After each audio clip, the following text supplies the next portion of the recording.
देखो unit and dimension वाले part में अपन एरर एनालिसिस पढ़ रहे हैं। एरर एनालिसिस में आगे बढ़ते हैं। जैसे अभी हम लास्ट क्लास में सिग्निफिकेंट फिगर, राउंडिंग ऑफ देखा हमने, एडिशन और सब्ट्रैक्शन, फिर टाइप्स ऑफ एरर देखा। टाइप्स ऑफ एरर देखा हमने। टाइप्स ऑफ एरर के बाद में लीस्ट काउंट के बारे में पढ़ा। ट्रू वैल्यू, एब्सोल्यूट एरर, है ना, mean absolute error, relative error, percentage error, ये सब क्या होता है ये भी हमने देखा। ठीक है, इस पे क्वेश्चन भी किए। अब देखो, एरर के बारे में इतना जानने के बाद जो नेक्स्ट स्टेप होता है हमारा एरर को समझने के लिए, एरर का एनालिसिस करने के लिए, वो रहता है कि एरर अगर कोई दो क्वांटिटीज दे रखी हो, फिजिकल क्वांटिटीज, उनको ऐड करें या सब्ट्रैक्ट करें, मल्टीप्लाई करें या डिवाइड करें, तो ऐसे केसेस में एरर किस तरह से काम करेगी, है ना, उस पर अपन बात करते हैं। तो नेक्स्ट लेते हैं error in addition, subtraction, multiplication, divide, या फिर addition and subtraction for error analysis. Error analysis for addition and subtraction. Error in addition and subtraction. Addition और सब्ट्रैक्शन में हम एरर्स देखते हैं।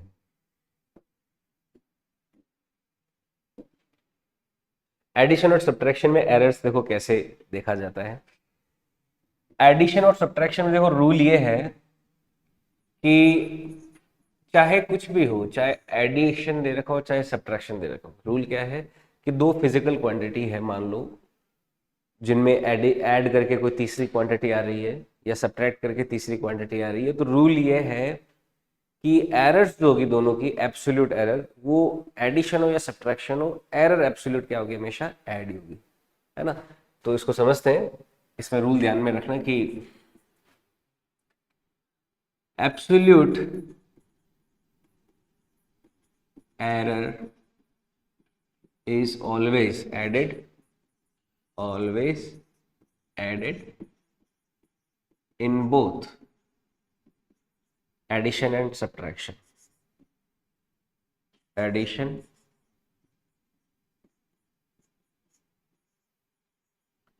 and subtraction.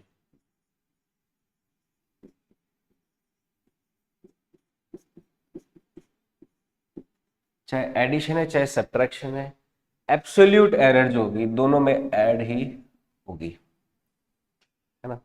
जैसे मान लीजिए y बराबर कोई दे रखा है, z बराबर दे रखा है मान लो x प्लस वाई, z बराबर दे रखा है x प्लस वाई, है ना, और x बराबर दे रखा है कोई, x जो दे रखा है, x में कोई वैल्यू दे रखी है कोई इस तरह से x plus minus delta x, ये तो x की ट्रू वैल्यू और डेल्टा x क्या हो गई, उसकी एब्सोल्यूट एरर हो गई।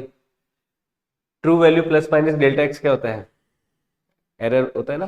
एरर के साथ ऐसे लिख सकते हैं। और y इक्वल टू लिख सकते हैं y plus minus delta y, इस तरह से लिख सकते हैं। अब जब z निकालेंगे अपन, क्या निकालेंगे, z, तो z के अंदर जब अपन z को प्लस माइनस डेल्टा z लिखेंगे, z में क्या होगी, z की जो ट्रू वैल्यू प्लस z का जो एरर है, एब्सोल्यूट एरर डेल्टा z, वो कैसे आएगा, वो आएगा डेल्टा z निकालने के लिए हम क्या करेंगे, डेल्टा z जो आएगा वो हमेशा कैसे आएगा, delta x plus delta y से आएगा। देखो जो ट्रू वैल्यू है वो तो कैसे आ जाएगी, z बराबर x प्लस वाई से आ जाएगी, इससे तो आएगी ट्रू वैल्यू, क्या आएगी, ट्रू वैल्यू। देखो ध्यान से समझने, एक एक स्टेप, यहाँ पे कंफ्यूजन हो सकता है। जो z की ट्रू वैल्यू है, ये क्या है, ट्रू वैल्यू, तो ये जो ट्रू वैल्यू है वो यहाँ से आएगी। ट्रू वैल्यू ऑफ z कैसे आएगी, x और y की ट्रू वैल्यू को ऐड करने से आएगी, मान लो कोई एडिटिव रिलेशन है तो। और z की जो एब्सोल्यूट एरर आएगी वो कैसे आएगी, डेल x और y की एब्सोल्यूट एरर को ऐड करने से। अब मान लो कोई ऐसा एग्जांपल हो जिसमें z जो है x और y के डिफरेंस से आता है। मान लीजिए कोई ऐसा एग्जांपल है जिसमें z किससे आता है, x माइनस वाई से आता है, जेड किससे आ रहा है, एक्स माइनस वाई से, यानी कि एक्स और वाई के डिफरेंस से आ रहा है।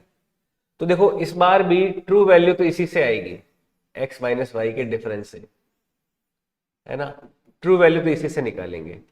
और अगर एक्स मान लो ऐसा दे रखा हो, x plus minus delta x के फॉर्म में दे रखा हो, और वाई दे रखा हो कोई Y plus minus delta Y के फॉर्म में, तो कहने का मतलब क्या है कि जो डेल्टा जेड होगा ना, डेल्टा जेड वो क्या होगा, वो delta X plus delta Y ही होगा इस बार भी, वो delta X minus delta Y नहीं होगा। ये गलती हमें नहीं करनी, समझ में आई बात। मतलब एडिशन और सब्ट्रैक्शन और एरर हमेशा क्या होगी, ऐड होगी। ये बेसिक रूल है एरर एनालिसिस का एडिशन और सब्ट्रैक्शन में। तो ये चीज ध्यान रखना एडिशन और सब्ट्रैक्शन में। देखो यहाँ पे ट्रू वैल्यू तो दोनों को ऐड करने से आ रही है, यहाँ पे ट्रू वैल्यू दोनों को सब्ट्रैक्ट करने से आ रही है, लेकिन दोनों केसेस में जो एब्सोल्यूट एरर है वो तो क्या होगी, हमेशा ऐड ही होगी। क्यों, क्योंकि अनसर्टेनिटी, एक कुछ अनसर्टेनिटी है, दूसरे में कुछ अनसर्टेनिटी है, तो अनसर्टेनिटी को जब ऐड करोगे तो अनसर्टेनिटी हमेशा क्या होगी, बढ़ेगी, चाहे एडिशन या सब्ट्रैक्शन। अनसर्टेनिटी हमेशा ऐड ही होगी दोनों केसेस में, चाहे जो रियल ऑपरेशन प्लस का है या फिर माइनस का है। समझ में आई बात। जैसे इसका एग्जांपल सॉल्व कर लेते हैं।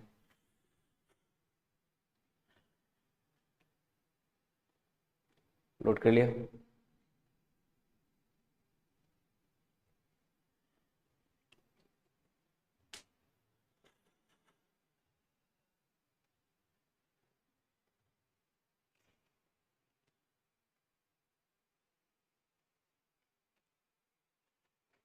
एग्जाम्पल देखें इसका। जैसे एग्जाम्पल के तौर पे मान लीजिए T1 टेम्परेचर दे रखा है 25 degree centigrade plus minus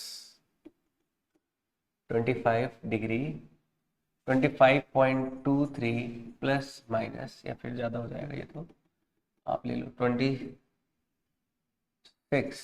plus minus 0.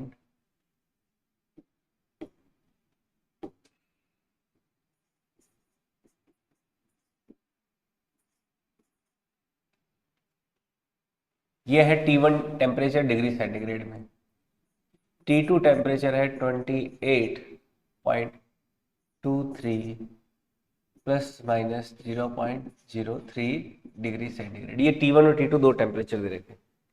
आपको कोई टेम्परेचर निकालना है, फाइंड आउट।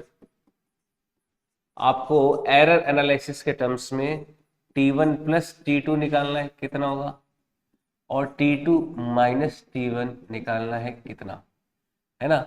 मान लो T1 प्लस T2 तो कोई A है, इसकी वैल्यू निकालो, और T2 माइनस T1 कोई B है, इनकी वैल्यू निकालनी।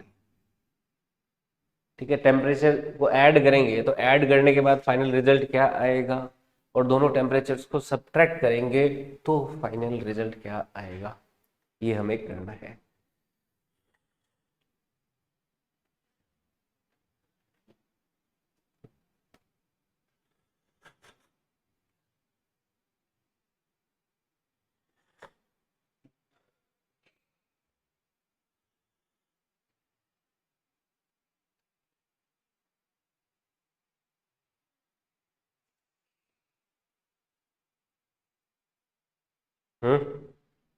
आ जाएगा। तो सबसे पहले T1 प्लस T2 निकालते हैं। T1 प्लस T2 ए की वैल्यू,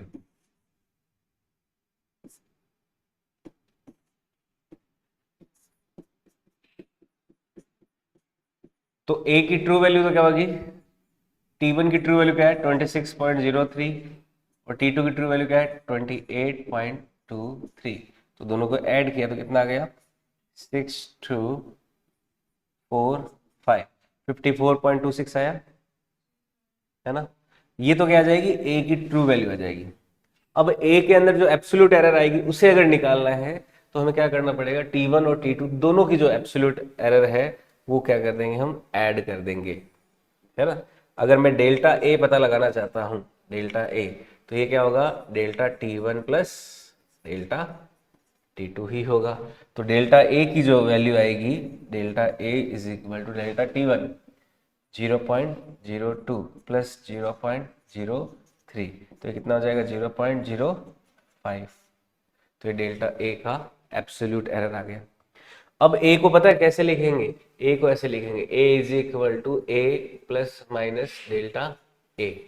तो यहाँ पर ए का जो वैल्यू आएगा एक्सप्रेशन का देखें तो यह आ जाएगा 54.26 प्लस माइनस 0.05 डिग्री सेंटीग्रेड। इसे हम फाइनल आंसर बोलेंगे T1 प्लस T2 का। समझ में आई बात? अब T2 माइनस T1 का जो फाइनल आंसर कोई बी बनेगा तो उस बी की वैल्यू क्या होगी बताओ।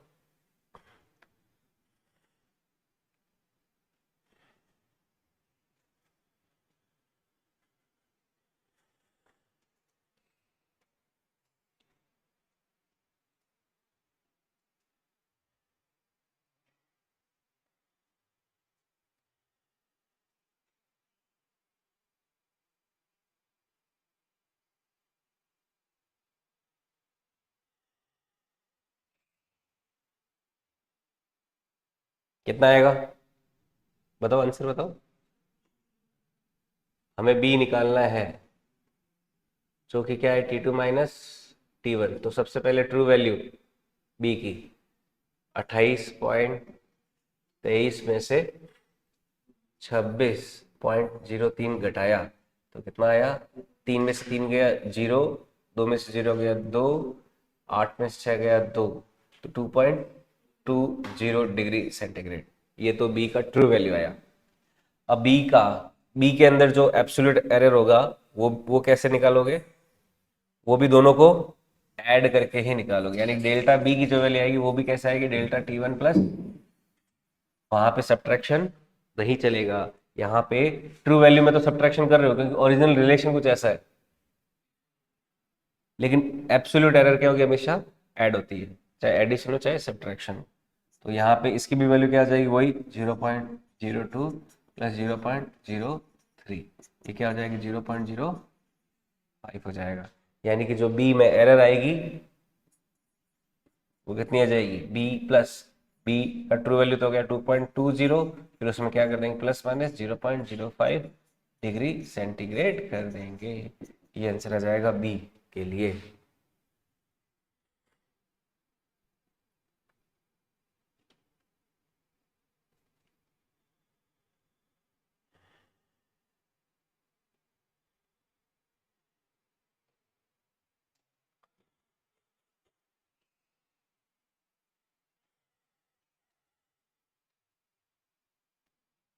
समझ में आई बात?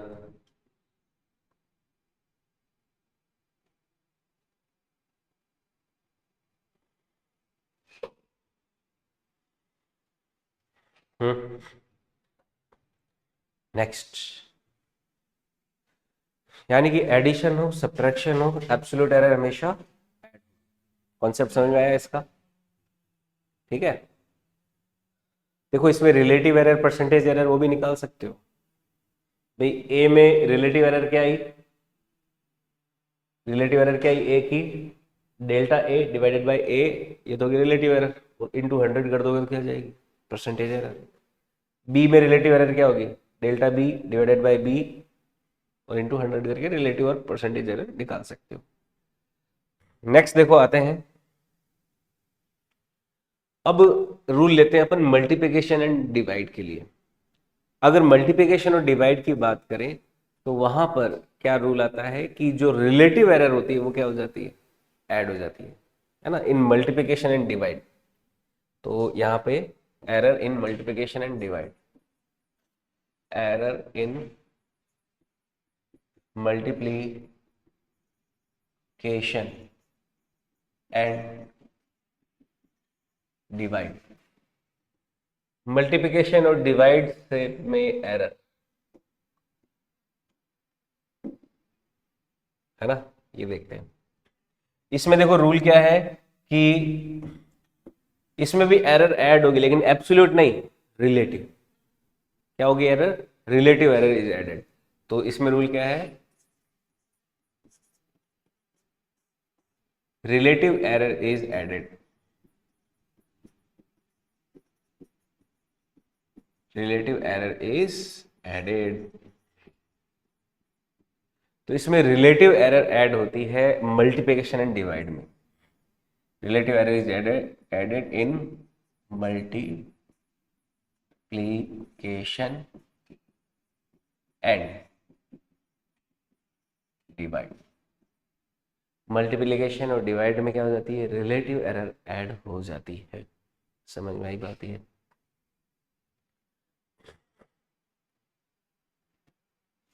क्या मतलब है इस बात का, देखो इसको ध्यान से समझना। जैसे मान लीजिए कोई y is equal to A and A times B दे रखा है। y बराबर क्या दे रखा है, a टाइम्स b दे रखा है। तो y की ट्रू वैल्यू तो कैसे आएगी, a और b की ट्रू वैल्यू को मल्टीप्लाई करने से आएगी, है ना। लेकिन जो y का डेल्टा y निकालना है, y का क्या निकालना है, डेल्टा y।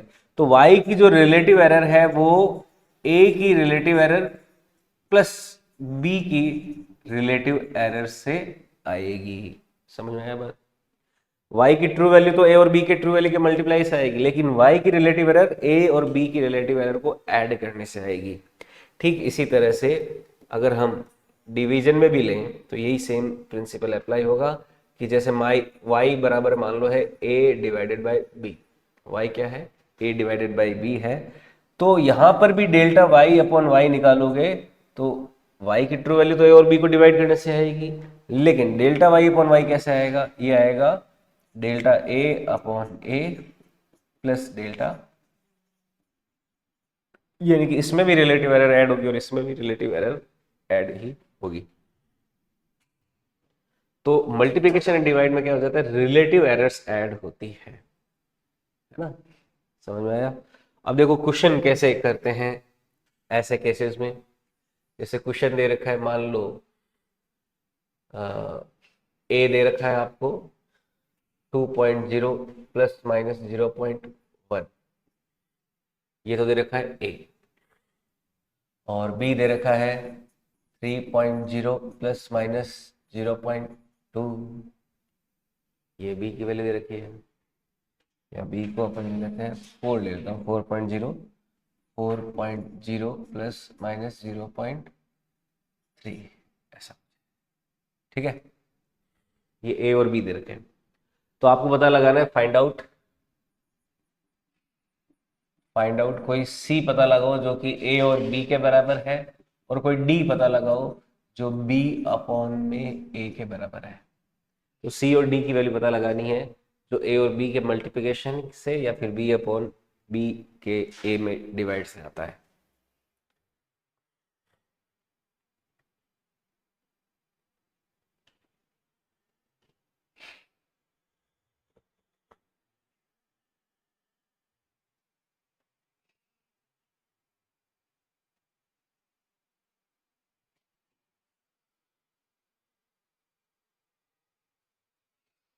आ जाएगा?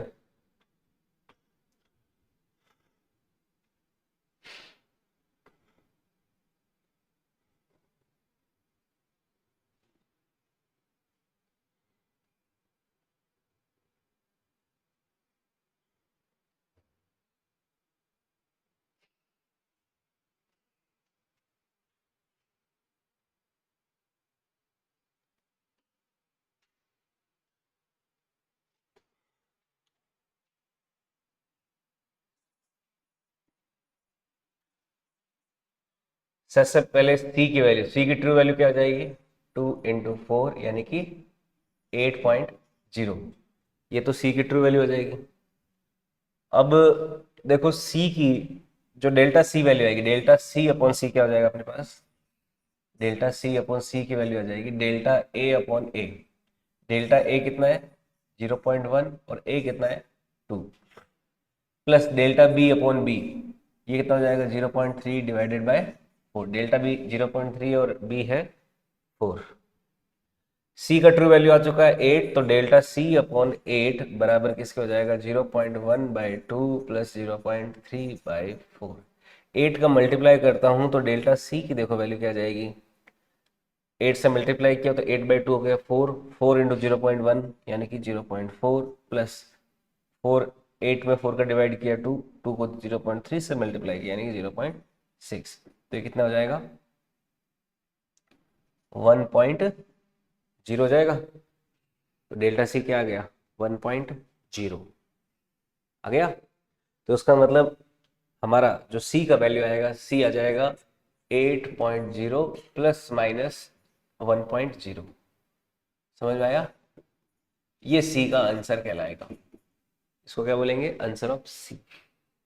ठीक है, आई बात समझ में? फिर देखो नेक्स्ट अपन को डी निकालना है। डी क्या है? बी अपॉन में ए है। बी तो हो गया 4, ये है 2, यानी कि ये कितना हो गया 2.0। ये तो आ गई डी की ट्रू वैल्यू।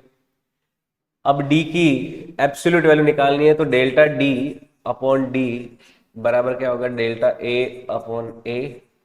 इसमें भी रिलेटिव एरर तो क्या होगी? ऐड ही होगी। तो delta D upon D, D कितना 2.0 हो गया, बराबर डेल्टा ए कितना 0.1 divided by 2, delta delta B, delta B कितना?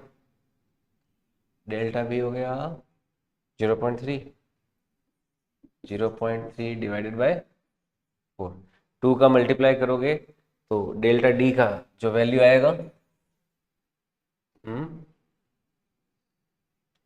डेल्टा डी का वैल्यू देखो, 2 का जो मल्टीप्लाई करेंगे तो कितना आ जाएगा 0.1 प्लस 0.6 आएगा।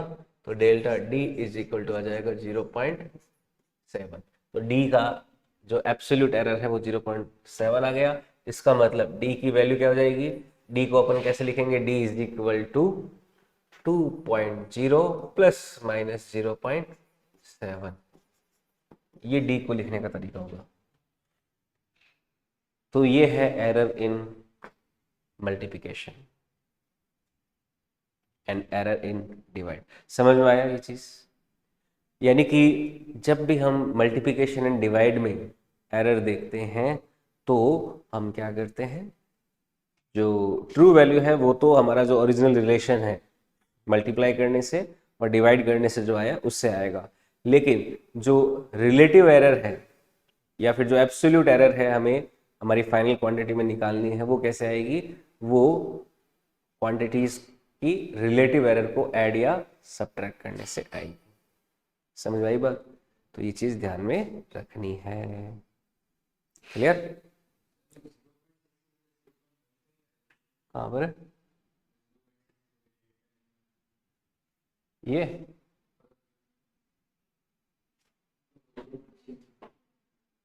ये 2 से मल्टीप्लाई किया, अच्छा 0.15 आएगा, बिल्कुल सही बोल रहे हो। तो 0.15 तो ये 0.25 हो जाएगा। अब तो ठीक है, तो ये 0.25 आंसर हो गया। 2 का डिवाइड मल्टीप्लाई करोगे तो 4 में 2 का डिवाइड नहीं, 2 का डिवाइड करना है हमें 0.3 में, 0.3 में 2 का डिवाइड करोगे तो 0.15 आ गया, उसे ऐड कर दिया तो 0.25 आ जाएगा। तो ऐसे करते हैं, ये नोट कर लो।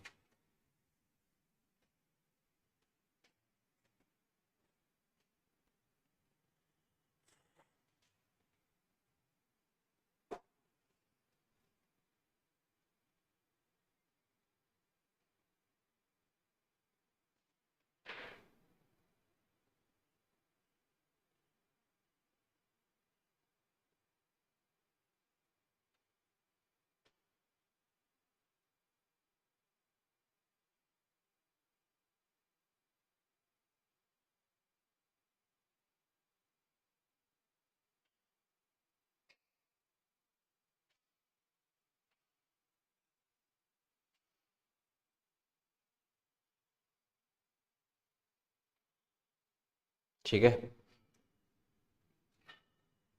नेक्स्ट हम एरर कैलकुलेशन के लिए देखते हैं कि अगर मान लीजिए कोई क्वांटिटी, एक क्वांटिटी दूसरी क्वांटिटी की पावर पे डिपेंड कर रही है, इस पे पावर पे, है ना, जैसे y बराबर एक्स स्क्वायर हो गया, y बराबर एक्स क्यूब हो गया। तो ऐसे केसेस में हम एरर्स को कैसे निकालेंगे, है ना। तो नेक्स्ट देते हैं error for power, error in power expression.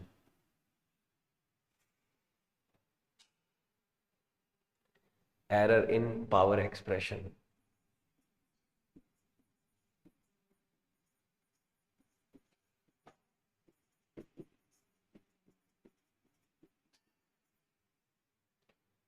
Error in power expression, देखो पावर एक्सप्रेशन में क्या होगा, जो मल्टीप्लिकेशन वाला रूल है वही रूल यहाँ पे देखो काम आएगा। एक तरह से ये मल्टीप्लिकेशन का एक्सटेंशन वर्जन है ना। जैसे मान लो y बराबर कोई x स्क्वायर तो y बराबर एक्स स्क्वायर क्या है एक्चुअल में, x इंटू एक्स ही तो है ना। तो अगर आप डेल्टा y अपॉन y निकालोगे तो क्या करोगे, delta x upon x plus delta x upon x करोगे, करोगे नहीं करोगे। तो इसका मतलब डेल्टा y अपॉन y जो होगा, y में जो रिलेटिव एरर वो क्या हो जाएगी, twice of delta x upon x हो जाएगा। यानी कि जो पावर है वो क्या आ रही है, आगे आ रही है। पावर क्या आ जाती है, आगे आ जाती है। तो इसका मतलब क्या आएगा हमारा कोरिलेशन, या किस तरह से हमारी चीजें एग्जिस्ट करेगी। तो यहां पर हम क्या लिख सकते हैं, देखो जनरल फॉर्मूले में अगर y बराबर कोई x की पावर n है, क्या है इन जनरल, अगर देखें इन, अगर y बराबर क्या है x की पावर कोई n है, तो ऐसे केस में डेल्टा y अपॉन y की वैल्यू क्या हो जाएगी, n times delta x upon में x हो जाएगी। समझ में आई बात। तो ये चीज ध्यान में रखना है कि n times delta x upon x हो जाता है।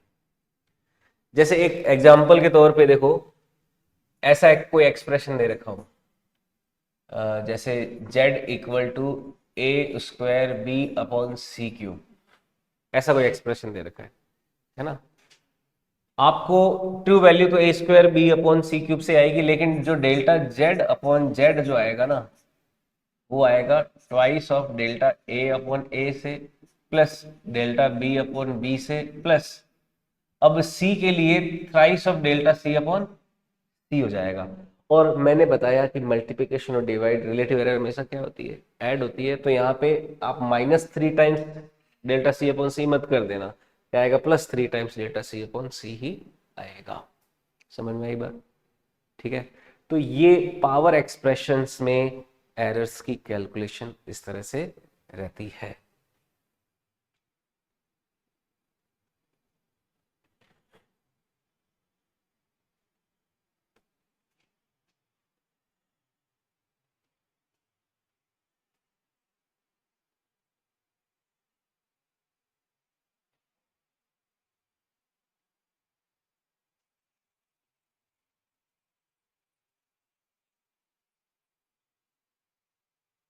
आई बात समझ में, ठीक है।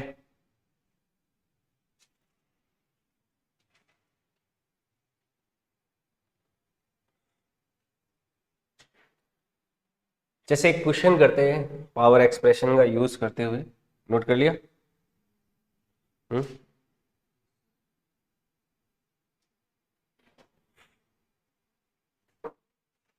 एक क्वेश्चन क्या है कि कोई जेड दे रखा है, यही A square B upon C cube दे लेता हूं मैं। If percentage error in A comma B and C are 1%, 2%, 4% respectively, then calculate percentage error in Z। अगर ए बी और सी में 1, 2 और 4% का परसेंटेज एरर है, तो जेड में परसेंटेज एरर क्या होगी, ये सवाल है। समझ में आया बात? देखो बड़ा आसान सवाल है, और इवन इस साल और पिछले साल वाले 2024 के नीट में भी पूछा गया था, ऐसा ही कोई सवाल था। अपन देख लेंगे क्वेश्चन बैंक जब काम में लेंगे। कितना आया? 16 आ जाएगा ना। देखो डेल्टा जेड अपॉन जेड क्या होगा, twice of delta A upon A plus delta B upon B plus 3 times delta C upon C. ये डेल्टा जेड का एक्सप्रेशन होगा। हम पूरे में अगर 100 का मल्टीप्लाई करते तो कोई दिक्कत है क्या? उससे क्या होगा, सारे रिलेटिव एरर किस में बदल जाएंगे, परसेंटेज एरर में बदल जाएंगे। और परसेंटेज एरर दे रखा है और परसेंटेज एरर ही निकालना है। तो परसेंटेज एरर जो है जेड में वो क्या हो जाएगी, twice of percentage error in A, कितनी, 1%, plus delta B upon B into 100 यानी कि परसेंटेज एरर इन बी, तो ये हो गया 2%। और 3 टाइम्स डेल्टा सी इंटू सी इंटू 100 कितना दे रखा है, 4% दे रखा है।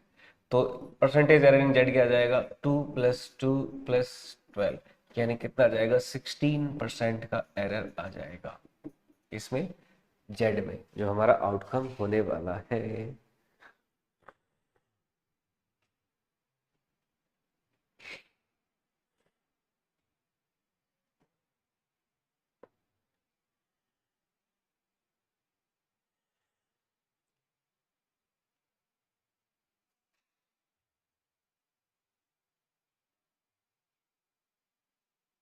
ठीक है, 16% का एरर आएगा।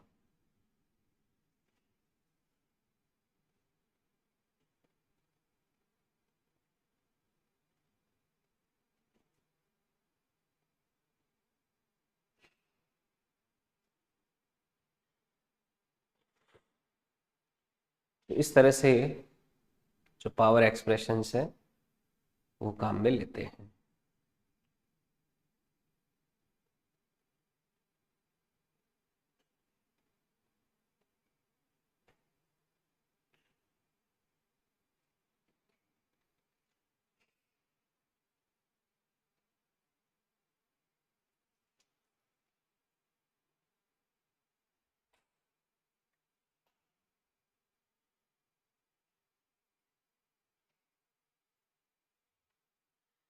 ये जो देखो रिलेटिव एरर वाला ये जो कॉन्सेप्ट है ना, ये डिफरेंशिएशन से आया है वाकई में, देखा जाए तो किससे आया है। जैसे इसको समझने की कोशिश करना, यहाँ पे एक नोट और एक गहरी बात कि जैसे y बराबर एक्स स्क्वायर है, तो अपना dy अपॉन डी एक्स क्या आ जाता है, 2x आ जाता है ना, आ जाता है, आता है नहीं आता? तो मैं dy को क्या लिख सकता हूँ, 2x इंटू डी एक्स लिख सकता हूँ, लिख सकते हैं ना। ये मान लो पहली इक्वेशन है, ये दूसरी इक्वेशन है। मैं दूसरी इक्वेशन में पहली का डिवाइड कर देता हूँ, किसमें किया, सेकेंड इक्वेशन में जब पहली का डिवाइड करता हूँ तो देखो इंटरेस्टिंग एक्सप्रेशन आएगा, ये आ जाएगा dy upon Y is equal to 2x dx upon में एक्स स्क्वायर, एक एक्स से एक्स कैंसिल। तो यहाँ से हम क्या देखते हैं, ये आ जाता है dy अपॉन वाई बराबर क्या आ जाएगा, twice of dx upon x आ जाएगा ना। तो हम देखते हैं ना, relative error in y is equal to twice of dx upon x, यानी कि रिलेटिव एरर इन x आ रही है ना। तो ये क्या आ गया, ये तो है स्मॉल के लिए, और इसी को फॉर लार्ज के लिए कन्वर्ट करना हो तो फॉर लार्ज, फॉर लार्ज के लिए कन्वर्ट करना हो तो ये क्या हो जाएगा, delta Y upon Y is equal to क्या हो जाएगा, twice of delta x upon x हो जाएगा।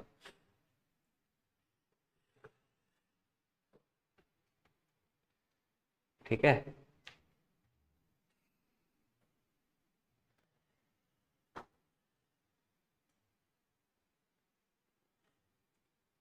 Delta Y upon Y is equal to twice of delta x upon x.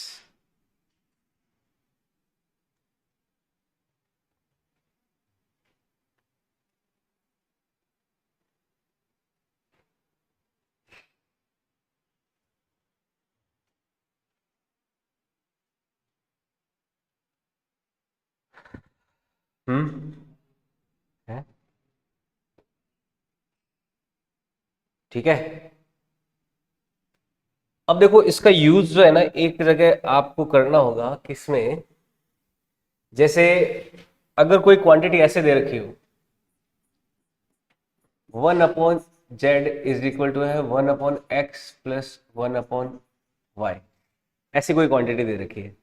अब देखो z जो आ रहा है वो कैसे आ रहा है, किस तरह से आ रहा है, 1/x प्लस 1/y से आ रहा है ना, नहीं आ रहा। तो अब रिलेटिव एरर कैसे निकालें, इसमें तो उल्टे ऐड हो रहे हैं, ना तो डायरेक्टली ऐड हो रहे हैं, ना डिवाइड और सब्ट्रैक्ट, कुछ भी क्लियरली समझ में नहीं आ रहा। तो इस z में एरर कैसे आएगी, तो यहाँ पे हम क्या काम में लेंगे, देखो हम यहाँ पे काम में लेंगे डिफरेंशिएशन। मैं इसका z के रिलेटिव में डिफरेंशिएशन करता हूं तो क्या हो जाएगा, माइनस में 1/z², इसका क्या हो जाएगा माइनस में 1/x² dx/dz, और इसका क्या हो जाएगा माइनस में 1/y² dy/dz। ऐसा हो जाएगा नहीं हो जाएगा, होगा ना। 1/x का डिफरेंशिएशन क्या होता है पता है या नहीं पता, माइनस में 1/x² होता है ना, बताओ, पता है नहीं होता, बोलो बोलो बोलो बोलो।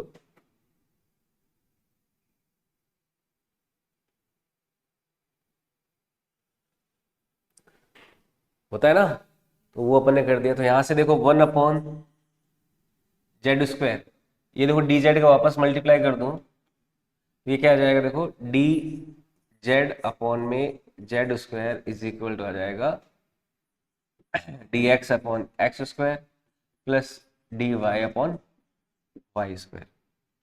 पर रिलेटिव एरर निकालना है तो अपन को तो खाली क्या चाहिए, dz/z ही चाहिए, क्या चाहिए, dz/z चाहिए। तो dz/z अगर निकालना है तो z का मल्टीप्लाई करना पड़ेगा, dx/x² इंटू जेड करना पड़ेगा, प्लस dy/y² इंटू जेड करना पड़ेगा, है ना। अब देखो z की यहां से वैल्यू क्या हो जाएगी, यहां से z की वैल्यू क्या आ जाएगी, देखो जो 1/z है इसकी वैल्यू क्या आ जाएगी, मैं एक्स वाई को एलसीएम लूं तो ये क्या हो जाएगी, ऊपर x प्लस वाई आ जाएगा, यानी कि z जो है वो हमारा किसके बराबर आ जाएगा, एक्स वाई अपॉन में x प्लस वाई के बराबर आ जाएगा, आएगा ना, X Y upon x plus Y. उस z की वैल्यू को वहां रखते हैं तो देखो dz/z का एक्सप्रेशन बनेगा dx/x² times x Y upon में x plus y plus dy/y² times x Y upon x plus y, ये बन जाएगा ना।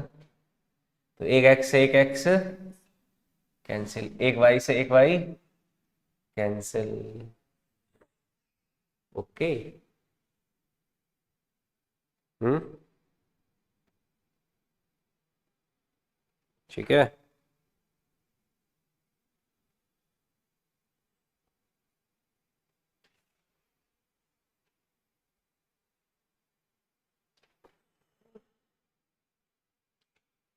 ठीक है ठीक है ठीक है ठीक है ठीक है।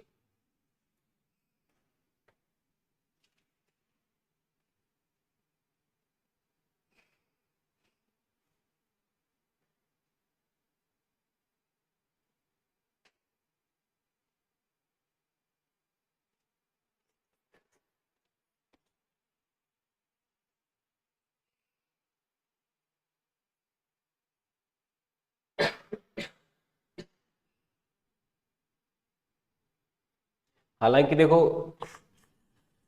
इतना भी काफी है ना, इतना लिख सकते हो, ये जो फॉर्मूला है इतना भी वैसे काफी है, क्योंकि हमें एब्सोल्यूट एरर निकालनी है तो बस z का मल्टीप्लाई कर दो, dx और x² पता होता है, dy/y² पता होता है, z एक सिंगल का मल्टीप्लाई कर दो रिलेटिव एरर आ जाएगी इससे। या फिर इसको और सिंप्लीफाई लिखना हो तो ऐसा लिख सकते हो, dz/z बराबर आएगा z times 1/x times dx/x plus 1/y times dy/y। थोड़ा फॉर्मूला कॉम्प्लेक्स होएगा, लेकिन इसका सवाल आया हुआ है इसलिए ये करवा रहा हूं, है ना। या फिर यहां पर भी एक एक्सप्रेशन बन सकता है, D Z upon Z is equal to, ये हो जाएगा वाई अपॉन, देखो 1/x+y को कॉमन ले लूं तो ये आ जाएगा अंदर y times dx upon x plus x times dy upon y। ये देखो एक एक्सप्रेशन ऐसे याद रख सकते हो इसको, अगर हमें रिलेटिव एरर वगैरह निकालनी हो।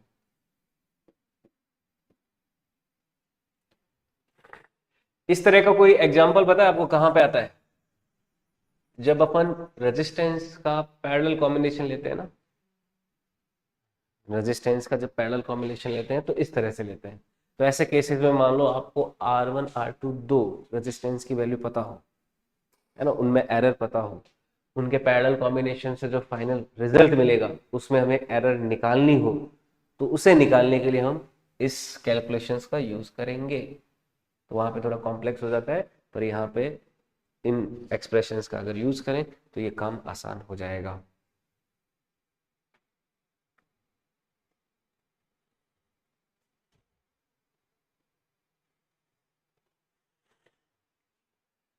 ओके,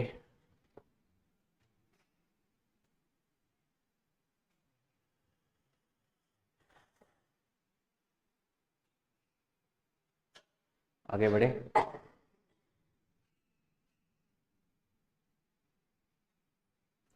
जैसे एक एग्जांपल सॉल्व कर लेते हैं।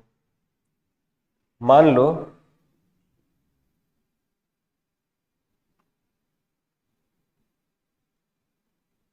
मान लीजिए कि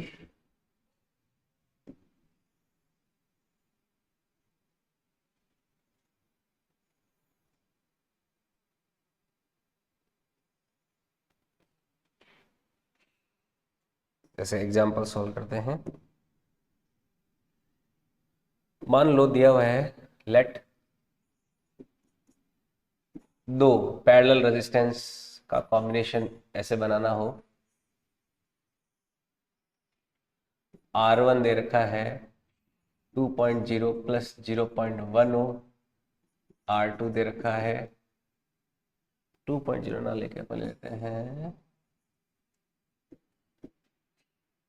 3.0 प्लस माइनस 0.01 ओम। ये तो R1 दे रखा है, और R2 दे रखा है 6.0, जीरो डेसिमल के दो डिजिट लगो, 0.0 प्लस माइनस 0.03 ओम। ये R1 और R2 दे रखा है। तो बताओ R इक्विवेलेंट की वैल्यू क्या आएगी, है ना। R इक्विवेलेंट क्या करते हैं, पैरेलल कॉम्बिनेशन है, दोनों के बीच में निकालते हैं। तो R इक्विवेलेंट क्या होगा, R इक्विवेलेंट क्या होगा?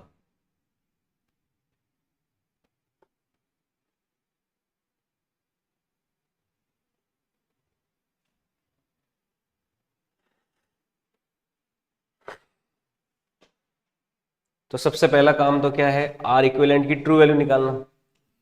पर एब्सोल्यूट जो R इक्विवेलेंट का जो एब्सोल्यूट एरर निकालना, उसमें क्या होगी, बड़ी माथापच्ची होगी।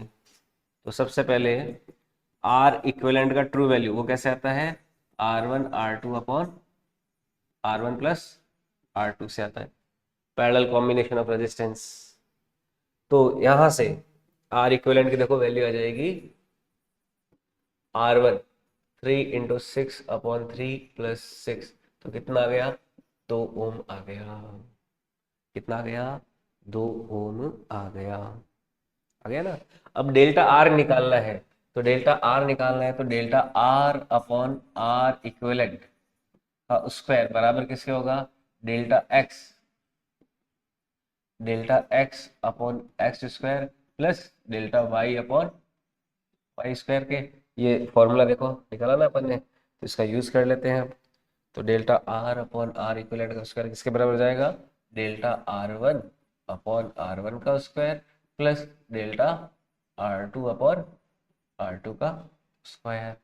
तो डेल्टा आर की वैल्यू निकालनी है, आर इक्विवेलेंट का स्क्वायर तो कितना हो गया 4 प्लस बराबर डेल्टा R1 कितना है 0.01। R1 का स्क्वायर कितना है 9 प्लस डेल्टा आर कितना है 0.03। R2 का स्क्वायर कितना है 36। ठीक है, तो यहां से देखो डेल्टा आर आ जाएगा हमारे पास, ये आएगी वैल्यू डेल्टा आर बराबर आ जाएगा 4 टाइम्स, इधर 36 एलसीएम ले लेता हूं तो ये आ जाएगा 0.04 प्लस 0.03, ये आ जाएगा delta R is equal to, ये आ जाएगा 9 और ऊपर चला जाएगा 0.07। तो डेल्टा आर की वैल्यू यहाँ से आएगी अपने पास 0.070 है, तो कितना 6 बार 6370, तो 0.0966 है ना, या फिर 0.066, ये डेल्टा आर की वैल्यू आ जाएगी। ठीक है, तो परसेंटेज एरर देखें, रिलेटिव परसेंटेज एरर देखें तो कितना आ जाएगा, delta R upon R into 100 करेंगे, हमारा डेल्टा आर तो आ गया 0.0066 इंटू आर कितना है अपना 2, कितना आया 2 इंटू क्या करेंगे 100 कर देंगे, तो कितना आ जाएगा 0.66 डिवाइडेड बाई 2 यानी कि 0.33% का एरर आया। समझ में आई बात? तो इस तरह से, मतलब इस तरह का कोई अगर कॉम्प्लेक्स फॉर्मूला अगर हो तो कॉम्प्लेक्स फॉर्मूला में हमें क्या करना पड़ता है, डिफरेंशिएशन का आप यूज कर सकते हो। डिफरेंशिएशन से आपको बहुत सारी पिक्चर क्लियर हो जाएगी।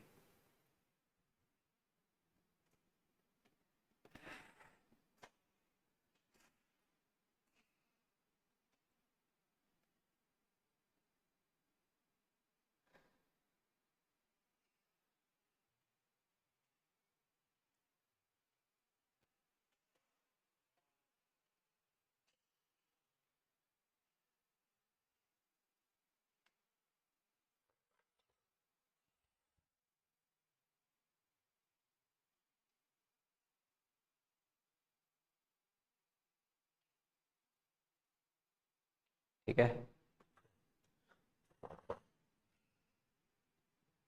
ओके, तो ये एरर एनालिसिस का यानी यूनिट डायमेंशन वाला जो चैप्टर उसका सेकंड पार्ट खत्म हो गया। ठीक है, आज के लिए इतना।